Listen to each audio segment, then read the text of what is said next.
Let's now study Kirchhoff's first rule. Okay, Kirchhoff's first rule is also called as current rule or junction rule. Okay, let's see the statement here. It states that the algebraic sum of the currents at any junction is 0. So for this, let's take an example and see. Okay. Now I'll draw a junction here. Okay, so what happens is we'll just see as an example, then it's easy to understand. Okay, then we'll go to the statement afterwards. It's a very important rule. So let me take a junction here. This is A. This is a point A.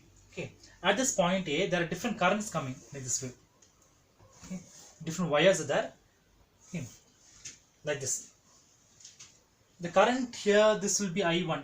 Let me take this as I1. I1 is entering the junction. It's going here. Okay. I2 also goes towards like this way. This is I2. And this current is I3. Okay. And this current is I4.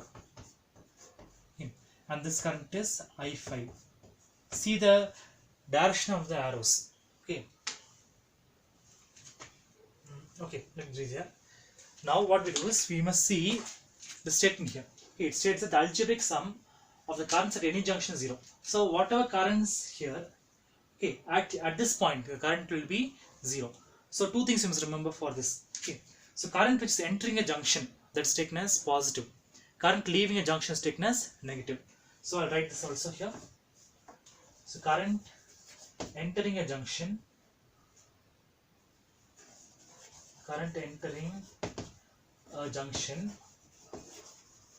that you take as positive. Okay. And then current leaving a junction. Okay, leaving junction is taken as negative. Okay. Like this. Now what we do is, so what are the currents entering here? I1 and I2 are entering here, and are they going here towards junction? Okay, this is junction A. Okay, so what happens? We take this as positive. So I1 plus I2.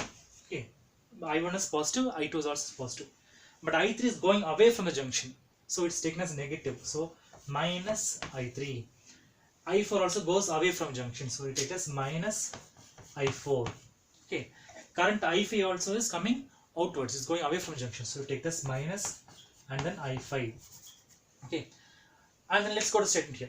It states that the algebraic sum of the currents at any junction is 0. So if you add all the currents, it will be equal to 0. Okay, so let me take this negative terms right side. What happens, we'll see. So I1 plus I2 is equal to I3 plus I4 plus I5. So you can see I1, I2 are the currents entering junction. I3, I4, I5 are currents going away from junction. Okay, this comes from the law of conservation of charges. Charge can either be created nor be conserved or not be destroyed. Okay, so what happens is, the charges which are entering here, the charges must go away. Okay, they can't be stored in the circuit.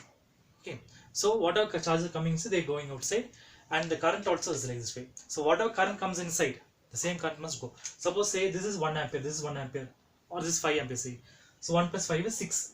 6 amperes is coming inside. The 6 ampere current must also go outside.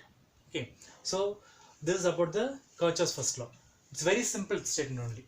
Okay, so it's like the reverse here. So two tributaries are joining here. Okay, and the water will be distributed also outside, same way. Okay, imagine that the ground doesn't absorb the water. Okay, it's so easy law. Just go through the picture, just see the statement here. It's very simple. Okay, thank you for watching.